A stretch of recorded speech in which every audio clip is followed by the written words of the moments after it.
चल रही है सर। झारखंड में कांग्रेस के बड़े सम्मानित सांसद हैं, 3 बार के सांसद हैं। भारत जोड़ो यात्रा में 500 करोड़ के आसपास जो है कैश पकड़ा चुका है कि पेट्रोल और डीजल को जीएसटी के दायरे में ले आइए।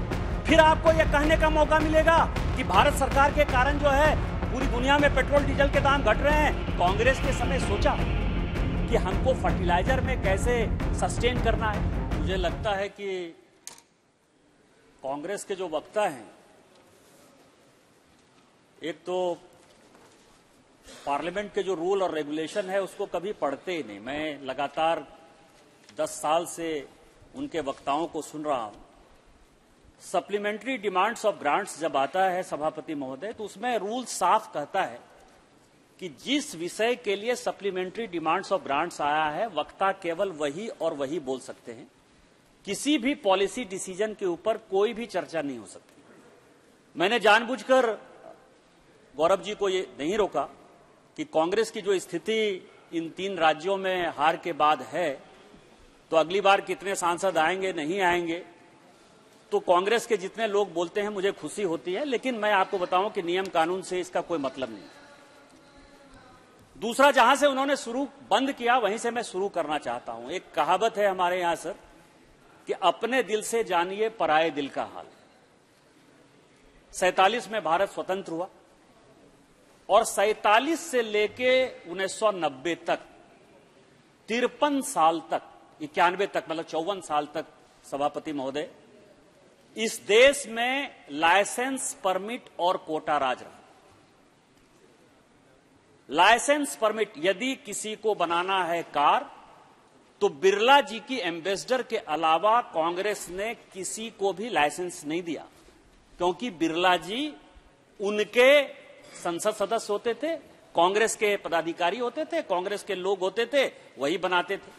यदि स्कूटर बनाना है तो बजाज फैमिली ही बनाएगी। जमनालाल बजाज जी बड़े स्वतंत्रता सेनानी थे, मैं उनके बारे में कोई क्वेश्चन नहीं करना चाहता, लेकिन यदि किसी को स्कूटर का लाइसेंस मिलेगा तो वो बजाज साहब को मिलेगा। यदि सीमेंट किसी को बनाना है तो रामकृष्ण डालमिया, आपको पता है सभापति महोदय कि अखबार भी रामकृष्ण डालमिया जी का परिवार चलाएगा, और यदि सीमेंट की फैक्ट्री बनानी है या इंडस्ट्री बनानी है तो डालमिया, तो टाटा बिरला डालमिया परमिट लाइसेंस कोटा राज में, चूंकि कांग्रेस आगे बढ़ी है, इसलिए आज इस दौर में भी उनको केवल और केवल बिजनेसमैन नजर आ रहे हैं। मैं ये कह रहा हूं कि 5G का ऑक्शन हो रहा है, 4G का ऑक्शन हो रहा है, किस कंपनी को भारत सरकार रोक रही है? मैं कांग्रेस को चैलेंज करता हूं कि किस कंपनी को भारत सरकार कह रही है कि तुम जो है टेलीकॉम में नहीं आओ? किस कंपनी को आज सीमेंट बनाने वाले एक नहीं 50 हैं, 50 कंपनियां हैं। अहलूवालिया जो है मेहर में भी बना रहा है, तो रामको इंडस्ट्री जो है वो चेन्नई में भी बना रहा है। छोटे छोटे लोग जिनके बारे में उनको पता नहीं है, वो सारे लोग सीमेंट इंडस्ट्री में।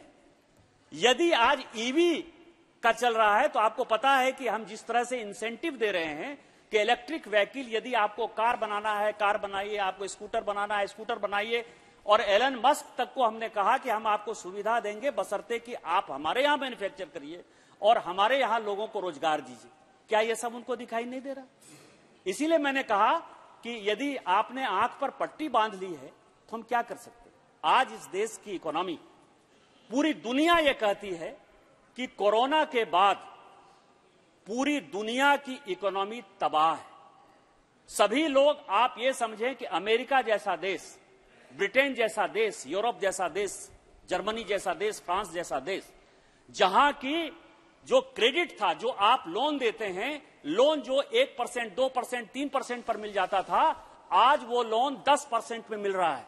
और 10% पर इसलिए मिल रहा है, आप बाइडेन का स्टेटमेंट देख लीजिए सभापति सर, या आप सुनक का स्टेटमेंट देख लीजिए। सारे लोग ये कहते हैं कि कोरोना के बाद हमने लोगों को इतना फ्रीबीज दे दिया, इंसेंटिव दे दिया, या इस तरह की इकोनॉमी को हमने तबाह कर दिया कि जो इन्फ्लेशन का रेट है, पूरी दुनिया में इन्फ्लेशन का रेट 10% से ऊपर है। और सुनक का तो एक बड़ा तगड़ा स्टेटमेंट आया बाइडेन का कि हम इन्फ्लेशन को कम कर सकते हैं, इन्फ्लेशन के बाद यदि बैंक डिसाइड करती है तो आप जो है आपका इंटरेस्ट रेट कम हो सकता है। भारत ही एक ऐसा देश है जहां की आज इंटरेस्ट रेट कम है। इन्फ्लेशन हमने 5% के आसपास रख रखा है। चाइना की हालत खराब है। चाहे आप आम लोगों का आप देखें, जितने भी विकसित राष्ट्र हैं, जिसका भी उदाहरण लेना चाहते हैं, उन सबों की स्थिति यह है कि लोग अपने मकान का जो है किराया नहीं दे पा रहे हैं, लोग अपने मकान का ईएमआई नहीं दे पा रहे हैं, लोग अपने गाड़ी का ईएमआई नहीं दे पा रहे हैं, लोग वहां की जो हेल्थ व्यवस्था है वो सारी की सारी हेल्थ व्यवस्था जो है चौपट हो गई है। उस बीच में भारत की ही एक ऐसी इकोनॉमी है, माननीय प्रधानमंत्री जी के नेतृत्व में निर्मला सीतारामन जी जिसको चला रही हैं, जो कि पूरी दुनिया की तरफ आशा की नजरों से देख रही है कि एक इन्फ्लेशन इसने कंट्रोल करके रखा है, 5% इन्फ्लेशन है, और दूसरा हमारी इकोनॉमी 7%, 7.5% के जीडीपी ग्रोथ के साथ बढ़ रही है। क्या यह आपको दिखाई नहीं देता? क्या इसके लिए माननीय प्रधानमंत्री जी को धन्यवाद नहीं देना चाहिए? क्या इसके लिए देश को गौरवान्वित नहीं होना चाहिए? तो आप क्या कहेंगे? कुछ नहीं हो रहा है, क्योंकि सावन के अंधे को सब कुछ हरा हरा ही दिखाई देता है। हमने 2-3 चीजें जो इकोनॉमी की बड़ी है, और जो मैं इसीलिए कह रहा हूं कि सप्लीमेंट्री डिमांड्स ऑफ ग्रांट्स में हमने इनकम टैक्स के लिए, एक्सपेंडिचर के लिए, इकोनॉमिक अफेयर्स के लिए कुछ पैसे का उसमें प्रावधान किया है। वो प्रावधान क्या किया है सर? इस देश में जब जीएसटी लागू हो रही थी तो कई एक लोग ये कह रहे थे कि जो राज्य जिसकी की पैसा कम होगा, जिसकी इकोनॉमी कम हो जाएगी, जिसका कलेक्शन कम हो जाएगा, उनका क्या होगा? उस वक्त माननीय प्रधानमंत्री जी ने कहा कि जितना कंपनसेशन है हम कंपनसेशन देंगे, आप निश्चिंत रहिए, और हम जो आपको कमिटमेंट कर रहे हैं कि जीएसटी का कलेक्शन बढ़ेगा, जीएसटी का कलेक्शन बढ़ने के बाद इकोनॉमी जो है कम से कम 1.5 से 2%, ये मनमोहन सिंह जी ही कहते थे कि जीएसटी जिस दिन इस देश में लागू हो जाएगा उस दिन जो है अपनी जो जीडीपी है वो 1.5 से 2% बढ़ जाएगा। आज क्या हाल है? आज स्थिति जब मैं आपसे बात कर रहा हूं सभापति महोदय, तो 1,61,000, मतलब ये आप समझिए कि जीएसटी कलेक्शन पर मंथ हो रहा है, जबकि वो 80-90 हजार से ज्यादा नहीं होता था। आज जब मैं आपसे बात कर रहा हूं अध्यक्ष महोदय, तो मैं समझ रहा हूं कि 17 लाख करोड़ जो इनकम टैक्स डिपार्टमेंट ने डायरेक्ट टैक्स के लिए एक टारगेट फिक्स करके रखा था कि 12 लाख 13 लाख रुपया जो है हमारा कलेक्शन होगा, आज 25% ऊपर जाकर ये 16 लाख करोड़ तक पहुंच गया है। उसका कारण क्या है? कि हमने फेसलेस लागू किया। उसका कारण क्या है? कि हमने जीएसटी में टेक्नोलॉजी लागू किया, और आज जितने चोर बेईमान लोग हैं जो टैक्स नहीं देने का कोशिश करते थे, आज भारत सरकार ही ऐसा है जहां की 9 करोड़ के आसपास, जब हमने चार्ज लिया 2014 में, उस वक्त 3 करोड़ 4 करोड़ लोग ही टैक्स पे करते थे सर। आज भारत सरकार, कल ही मैं देख रहा था इनका जो जवाब है, 9.5 करोड़ लोग जो है इस देश में टैक्स पे कर रहे हैं, और हमारी इकोनॉमी इस हिसाब से बढ़ रही है। लेकिन ये क्या कहेंगे? पेट्रोल डीजल की बात कहेंगे। अभी राजस्थान में चूंकि हार गए हैं, यदि सबसे ज्यादा महंगा, मैं ये सारे सांसदों को, पूरे देश को, सारे पॉलिटिकल पार्टी को सोचने का सवाल है कि जीएसटी के दायरे में 2 चीजें हैं जो कि नहीं आई हैं, और आप बार बार ब्लेम जो है वो भारत सरकार को करते हैं कि पेट्रोल का दाम ज्यादा है, डीजल का दाम ज्यादा है, लोग परेशान हो रहे हैं। और 2 चीज जो आपने छुपा रखा है, रोक रखा है, उसका कारण मैं समझ रहा हूं, क्योंकि अभी हमारे यहां जो है एक रेड चल रही है सर, झारखंड में कांग्रेस के बड़े सम्मानित सांसद हैं, 3 बार के सांसद हैं, भारत जोड़ो यात्रा में 500 करोड़ के आसपास जो है कैश पकड़ा चुका है। आज हमारे संजय सेठ साहब ने इसको बड़ी प्रमुखता से उठाया भी। उसका कारण क्या? ये पैसा क्या है? मैंने कांग्रेस के सभी बड़े नेताओं का जो है स्टेटमेंट पढ़ा, वो कह रहे हैं कि ये पुश्तैनी उनका धंधा है, शराब के धंधे में है, शराब के धंधे में ये पैसा है। मैंने बड़े बड़े नेताओं का जो है स्टेटमेंट पढ़ा। इसीलिए मैं सारे सांसद और पॉलिटिकल पार्टी के सारे नेताओं को कहना चाहता हूं कि जीएसटी के दायरे में 2 चीज नहीं है, और उस 2 चीज के कारण भारत की इकोनॉमी निश्चित तौर पर आम जनता प्रभावित हो रही है। यदि सभी कंसेंसस बनाइए तो भारत सरकार ने जो ऑफर किया है कि पेट्रोल और डीजल को जीएसटी के दायरे में ले आइए, फिर आपको यह कहने का मौका मिलेगा कि भारत सरकार के कारण जो है पूरी दुनिया में पेट्रोल डीजल के दाम घट रहे हैं। हमारे पेट्रोल, क्योंकि राजस्थान एक ऐसी सरकार थी जहां की पूरे दुनिया में, पूरे देश में 12 रुपया 13 रुपया यदि ज्यादा महंगा था तो राजस्थान ही सरकार थी। आप पैसा कमाइए। ये तो रत्नाकर वाली बात हो गई सर कि रत्नाकर जो है पूरे परिवार के लिए चोरी करके पूरा घर चलाता था, लेकिन जब पाप लेने की बात आई तो उसका पूरे परिवार का कोई आदमी जो है शामिल नहीं हुआ। पैसा आप कमा रहे हो पेट्रोल डीजल में। आपकी जो सरकार है, चाहे वो हिमाचल की सरकार है, चाहे अभी छत्तीसगढ़ की सरकार खत्म हुई, चाहे राजस्थान की सरकार है, वो पेट्रोल डीजल का ज्यादा पैसा लेती है और उसके बावजूद भी आप भारत सरकार को जो है ब्लेम करते हो। दूसरा, लीकर का पैसा जो ये जमा करते हो, जो सांसद पकड़ाए हैं, तो लीकर को क्यों नहीं लाता है जीएसटी के दायरे में? तो एक पता चलेगा कि जो दाम जो है महाराष्ट्र में है वही छत्तीसगढ़ में, वही बिहार में तो खैर शराबबंदी है, झारखंड में। लेकिन आप इन दोनों को दायरे में नहीं लाओगे क्योंकि यह आपका मशीन पैसा कमाने का मशीन है। दूसरा ये सर, ये डिजास्टर मैनेजमेंट की बात कर रहे थे, इसमें कुछ पैसे भी हैं। आप ये बताइए कि इस देश में किस प्रधानमंत्री जी ने डिजास्टर मैनेजमेंट के लिए अपनी कोई सोच रखी? जब माननीय प्रधानमंत्री जी प्रधानमंत्री बने, जब वो मुख्यमंत्री थे गुजरात के, तो सबसे बड़ा जो है डिजास्टर, आप सभापति महोदय उसी राज्य से आते हैं, कच्छ में। और उसके बाद आपको ध्यान है कि कच्छ और सूरत दो ऐसे इंसिडेंट थे जिसने कि माननीय तत्कालीन जो उस वक्त के मुख्यमंत्री थे, जो आज के माननीय प्रधानमंत्री हैं, नरेंद्र मोदी जी ही इस देश के पहले प्रधानमंत्री और एकमात्र प्रधानमंत्री मैं कहूंगा जिनको कि गांव गरीब और किसान के जान की चिंता है, जो वोट बैंक की पॉलिटिक्स से ऊपर उठकर उसकी चिंता करते हैं। डिजास्टर मैनेजमेंट के लिए पहली बार भारत सरकार इतनी आग्रही है। और यह बात मैं इसलिए कह रहा हूं, लोगों को लगेगा अभी उत्तराखंड का यह बड़ा इशू था, आप यह समझिए कि उत्तराखंड के उन 41 लेबर को बचाने के लिए कौन ऐसा देश था जिसके लिए कि भारत सरकार ने प्रयास नहीं किया? कौन ऐसी संस्था थी, चाहे वो आर्मी हो, चाहे एयरफोर्स हो, चाहे एनडीआरएफ हो, चाहे एसडीआरएफ हो, कौन ऐसी संस्था थी जिसको कि भारत सरकार ने टच नहीं किया? और मैं इसीलिए इस बारे में बड़े आग्रही इमोशनल हूं कि हमारे यहां एक रोपवे का जो है दुर्घटना हो गया सर देवघर में, काफी जाने जो है वहां फंस गई, 1-2 लोग मर गए। और उसके बाद गरुड़ एयरफोर्स की जो गरुड़ बटालियन है, जिसका काम केवल और केवल जो है विदेश में जाकर दुश्मनों को मारना है, उन बच्चों को बचाने के लिए, उन लोगों को बचाने के लिए देवघर रोपवे में माननीय प्रधानमंत्री जी ने खुद मॉनिटर करके उन सारे लोगों को बचाया और इंडियन एयरफोर्स ने जो है एक बहुत बड़ा ऑपरेशन किया। कहीं भी हो, नेपाल में हो जाए, टर्की में हो जाए, चाहे आप हिमाचल का अभी बाढ़ देख लीजिए, चाहे मैं आपको बताऊं चेन्नई में अभी ये पार्लियामेंट्री पार्टी की मीटिंग करते हुए प्रधानमंत्री जी ने कहा कि जीत का जश्न तो बनाओ, लेकिन कार्यकर्ताओं को उन्होंने आग्रह किया कि अभी चेन्नई में जो है बाढ़ आने वाली है, चेन्नई के साथ आंध्र प्रदेश में उसका इंपैक्ट होने वाला है, उड़ीसा में उसका इंपैक्ट होने वाला है। इसलिए भारतीय जनता पार्टी के सारे कार्यकर्ताओं को उन्होंने आग्रह किया। इसी तरह से मैं सोचता हूं दूसरे पॉलिटिकल पार्टी के भी लोगों को आग्रह करना चाहिए कि सब काम छोड़ो, डिजास्टर मैनेजमेंट में लगो, और भारत सरकार को जो है उन्होंने आग्रह किया और आज हम जान बचा पाने की स्थिति में। दूसरा सर, ये नॉर्थ ईस्ट से आते हैं। नॉर्थ ईस्ट मैं 2014 के पहले भी गया। अभी जो स्पीकर बोल रहे थे कांग्रेस के, नॉर्थ ईस्ट की क्या स्थिति थी? नॉर्थ ईस्ट की क्या स्थिति थी? नॉर्थ ईस्ट की स्थिति थी कि वहां जाने के लिए कनेक्टिविटी नहीं थी। आज त्रिपुरा तक रेल जा रही है सर, आज अरुणाचल तक रेल जा रही है।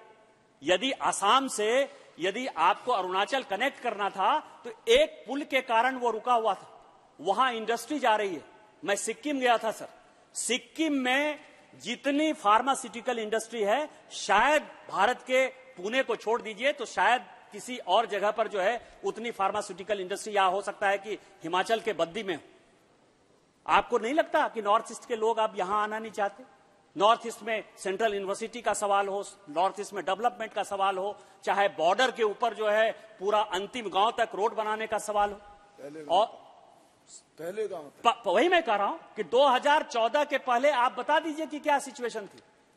यदि 2014 के पहले लोगों को शिमला जाना था, जो असम की पहले राजधानी हुआ करती थी, शिलोंग जाना था, शिमला में कहता हूं, शिलोंग जाना होता था यदि गुवाहाटी से, तो कितने घंटे लगते थे? 1972-73 की बात करिए। आज जो है शिलोंग जाने में मुश्किल से 1-1.5 घंटा लगता है। शिलोंग में एयरपोर्ट आ गया सर, सिक्किम में एयरपोर्ट आ गया, अरुणाचल में एयरपोर्ट आ गया। आपको नहीं लगता? आपने क्या किया? ट्रेन पहुंच गई सब जगह। वही मैं कह रहा हूं ना, आपने क्या किया? आप कह रहे हैं कि नॉर्थ ईस्ट का नहीं किया। नॉर्थ ईस्ट ही नहीं, ईस्टर्न इंडिया, जिस इलाके से मैं आता हूं, जिस इलाके में आजादी के 75 साल बाद, संजोग से यहां मुंडा जी मुझे दिखाई दे रहे थे, वो मुख्यमंत्री जी के नाते गए थे शिलान्यास करने के लिए। आजादी के 75 साल बाद तक गोड्डा, जहां से मैं सांसद हूं सर, वहां रेल लाइन नहीं थी। वहां यदि आपका एक मामूली एक्सीडेंट हो जाए, डिलीवरी हो जाए, तो उसके लिए एक डॉक्टर अस्पताल नहीं था, एक बढ़िया इंस्टीट्यूशन नहीं था जहां की आप बच्चे को पढ़ा पाएं। एक अच्छा स्कूल रामकृष्ण मिशन ने बसरते बहुत अच्छा बनाया था, 100 साल हो गया उसका, लेकिन आज वहां मेडिकल कॉलेज, एम्स जैसी संस्था है, आज वहां एयरपोर्ट है, आज गंगा नदी पर जो है वाटरवेज है। केवल बंदरगाह जो है समुद्र में ही नहीं खुल रहा है, साहबगंज में हमारे यहां जो है गंगा पर बंदरगाह है, जिससे कि माल ढुलाई का काम करें, जिससे नेपाल को हम सप्लाई कर पाए, जिससे भूटान को हम सप्लाई कर पाए। कोई 4 लेन का रोड जो है लोगों ने जिंदगी में नहीं देखा था, वो 4 लेन का रोड ईस्टर्न इंडिया में उतने छोटे जगह पर दिखाई दे रहा है। फूड क्राफ्ट इंस्टीट्यूट हो, इंजीनियरिंग कॉलेज हो, कोई ऐसी संस्था नहीं है भारत सरकार की जो वहां मौजूद नहीं है। ट्राइबल के लिए, जिसके लिए कि हम जाने जाते हैं, माननीय प्रधानमंत्री जी ने 15 नवंबर को जिसका काम किया, आप समझिए कि एक सिकल एनीमिया की बीमारी होती है ट्राइबल में, जिसके कारण कि वर्षों से ट्राइबल परेशान रहते हैं। देवघर एम्स को डेडिकेटेड माननीय प्रधानमंत्री जी ने सिकल एनीमिया का एक सेंटर बना दिया, जिससे कि हम ट्राइबल के बच्चों को बचा पाएं, इस तरह की बीमारी से बचा पाएं। 100% प्रधानमंत्री आवास जो है सारे लोगों को मिलेगा। मैंने कहा सर, उस दिन मैंने दिखाया था, आज भी मेरे घाव है कि मैं मोटरसाइकिल से जाते हुए गिर गया। आज भी वहां लोगों को न प्रधानमंत्री आवास है, न पीने का पानी है, न स्वास्थ्य की सुविधा है, कुछ भी नहीं है।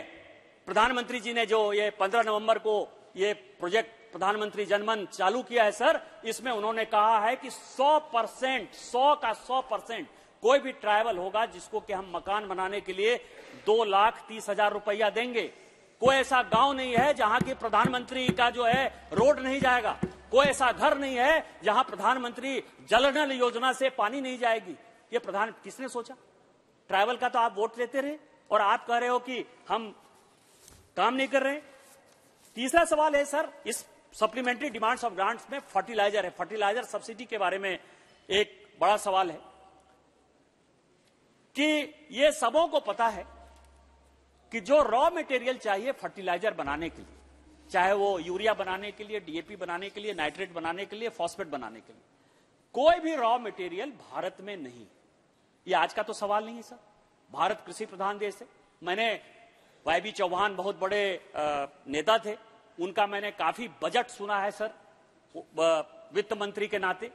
वो 75-76 तक एक ही चीज चिल्लाते रहे कि मैं ऐसा बदनसीब वित्त मंत्री हूं जिसको कि लोगों को खिलाने के लिए बाहर से अनाज लाना पड़ता है, और इसके लिए अपने को, किसान को सशक्त बनाने की आवश्यकता है।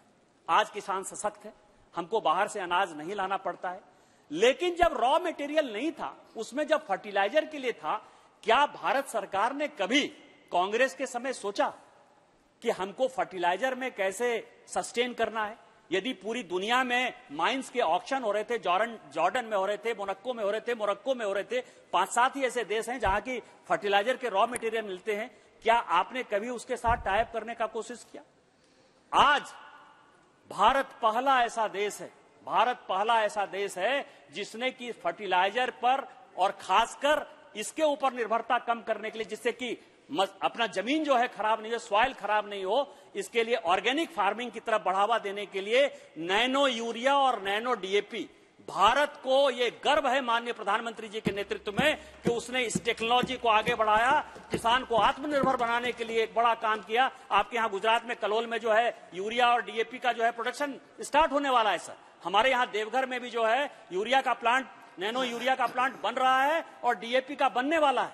लेकिन तब तक 550 किलो का जो बोरा किसान अपने माथे पर ढोता था, अब 500 मिलीलीटर का, और जो ड्रोन टेक्नोलॉजी आगे बढ़ाई है, मैं आपको यह बता सकता हूं कि जिस तरह से हरित क्रांति लाकर ये देश आत्मनिर्भर हुआ, उसी तरह से माननीय प्रधानमंत्री जी के नेतृत्व में ये जो नमो ड्रोन दीदी का जो कॉन्सेप्ट है, ड्रोन का जो कॉन्सेप्ट है, जिसके कारण जो है फर्टिलाइजर का और सारे पेस्टिसाइड्स का छिड़काव होगा, मैं आपको दावे के साथ कह सकता हूं कि माननीय प्रधानमंत्री जी को वर्षों वर्षों तक इतिहास याद रखेगा, उनको सम्मान देगा, और किसानों की जो निर्भरता दूसरे चीजों पर कम होगी, उनका जो खेती किसानी का काम आगे बढ़ेगा वो उनके लिए बड़ा महत्वपूर्ण होगा। उस कारण से तब तक जब तक ये नैनो यूरिया और डीएपी में भारत आत्मनिर्भर नहीं हो जाता, ये फर्टिलाइजर सब्सिडी इसलिए दे रहे हैं कि किसानों का जो लागत मूल्य है वो ज्यादा नहीं बढ़े और 80 करोड़ लोगों को जो हमको खाना देना है 2028 तक, जिसके लिए कि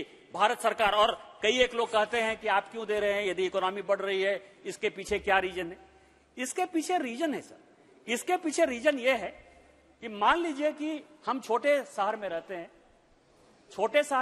यदि अपने घर में रहते हैं और अपने घर में यदि 10 कट्ठा जमीन में यदि हम अपना सब्जी पैदा कर लेते हैं तो अपने को घर का किराया नहीं देना पड़ता है, सब्जी का पैसा नहीं देना पड़ता है, तो जो पैसा है वो बचत करते हैं। उसी कारण से जो 80-81 करोड़ लोगों को माननीय प्रधानमंत्री जी ने ये अनाज देने का फैसला किया है, उसका कारण यह है कि आपको जहां नौकरी करना है आप करो, आपको अपने जीवन में जितना व्यापार करना है करो, आपके बच्चे को जहां पढ़ना लिखना है आप पढ़ाओ लिखाओ, आप खाने के बारे में आत्मनिर्भर रहो।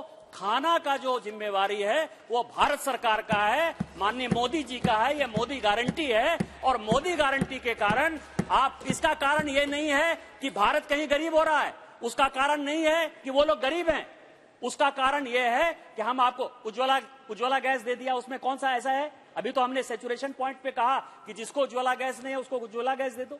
अब आपको बताऊं कि उससे भी आगे भारत सरकार आगे बढ़ गई है, पाइपलाइन से जो है गैस जाएगा। जो शहरों की स्थितियां थी आज वो गांवों में स्थितियां हम क्रिएट कर रहे हैं। हर जल जो गांवों में जो है आप जल से, नल से जो है जल पीते थे, आज प्रत्येक हाउस होल्ड ऐसा है भारत में जहां कि हम उसको पानी पिलाने की व्यवस्था कर रहे हैं। तो क्या कर रहे हैं हम? गांव में जो विस्थापन और पलायन एक बड़ा विषय था और उस दर्द को इस पार्लियामेंट में कम लोग समझ पाएंगे, लेकिन झारखंड और बिहार के जो पूरे पूर्वोत्तर के हम लोग हैं, हमसे ज्यादा नहीं समझ सकते सर। आज आप समझिए, मैं बार बार ये बातें कहता हूं कि मुंबई के लोग बड़े अपने आप को कहते हैं कि बहुत इनकम टैक्स देते हैं। मुंबई के लोग जब हम नौकरी करने जाते हैं या वहां रोजगार करने के लिए जाते हैं तो वो भैया कहते हैं, वो बिहारी कहते हैं। आप ये समझिए कि भैया और बिहारी गाली है। लेकिन कभी सोचा है कि वो मुंबई में जो लोग टैक्स पेयर हैं वो कौन लोग हैं? वो लोग वो हैं क्योंकि इस देश का 50% माइंस और मिनरल्स केवल और केवल झारखंड देता है सर।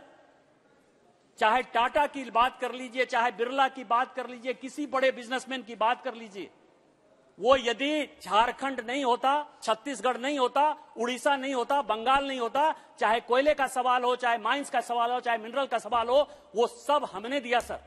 हम जो मालिक थे, जिसने कि मुंबई को मुंबई बनाया, आज आप हमको गाली दे। तो इसी विस्थापन और पलायन को रोकने के लिए माननीय प्रधानमंत्री जी ने इस तरह का कार्यक्रम किया। हम गांव में ही यदि सारी सुविधा दे देंगे तो निश्चित तौर पर सभी लोगों को जो है इसका फायदा होगा। चाहे वो एजुकेशन का सवाल हो, मुझे पता है सर कि और भी लोगों को बोलना है, चाहे एजुकेशन का सवाल हो, स्वास्थ्य का सवाल हो, चाहे जीआर का सवाल हो, चाहे बच्चियों को पढ़ाने का सवाल हो, चाहे उनको रोजगार देने का सवाल हो। माननीय प्रधानमंत्री जी प्रत्येक महीने आपको पता है रोजगार की व्यवस्था कर रहे हैं, रोजगार हम आगे बढ़ा रहे हैं।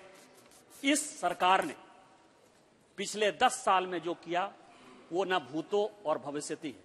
तैत्तिरीय उपनिषद का एक श्लोक है सर कि सर्वज्ञम विज्ञातः सर्वयोनिस्तमात् भू सर्वप्रभुर निस्मेकस्त्वं सर्वरूप भाग।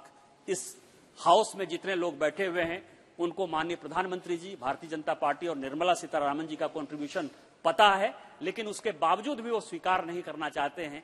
तो जो स्वीकार नहीं करना चाहते हैं उनके लिए राम राम, जो स्वीकार करना चाहते हैं उनके तरफ से माननीय प्रधानमंत्री जी को बधाई। आपने मुझे मौका दिया, इन्हीं शब्दों के साथ जय हिंद जय भारत।